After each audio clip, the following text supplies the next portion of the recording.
I used to use the pronouns we a lot. When I was in middle school in China, everything used to start with we. We had a field trip in spring. We won a dance competition with another school. We had the highest average in math in the city.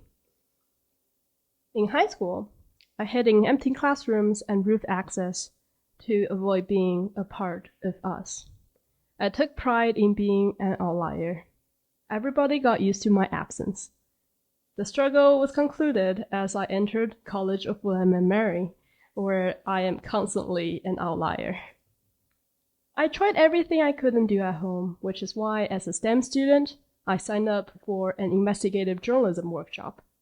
Ironically, I learned that journalism can be a powerful tool of telling the stories of underrepresented communities. I just knew that I had to write the story of Chinese international students in the wave of political activism starting in November 2022. Stories of discontent. During the journalism field trip to New York City, some of my interviewees told me that I would find a real, authentic Chinatown in Flushing, Queens. To seek a sense of familiarity, I hopped on the J train, which delivered me like a parcel to my destination. Time seemed to slow down on the train. I finally caught sight of signs written in Korean and Mandarin characters with machine-translated English squeezed beside them. Having been in Williamsburg, Virginia for a year and a half with buses that come once an hour, I was still able to navigate with my instinct. I was born in the now world-famous city, Wuhan, but I grew up in the suburbs of Shanghai, where 20 different subways connect everywhere to anywhere in the city.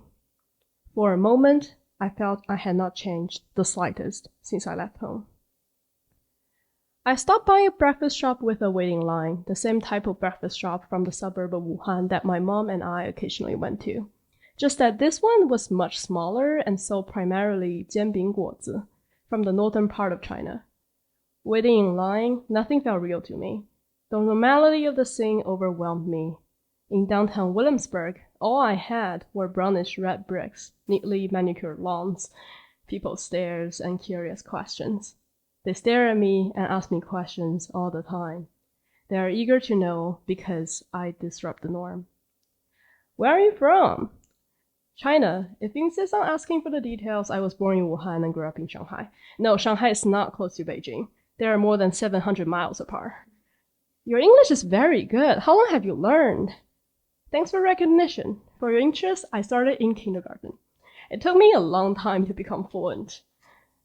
It gets tiring to constantly explain my existence. I learned to put on an accent to conceal my accent, a smile on top of my anger. I try to ignore the fact that I am not one of them, those who are entitled to ask questions. My mask turned out to be very fragile.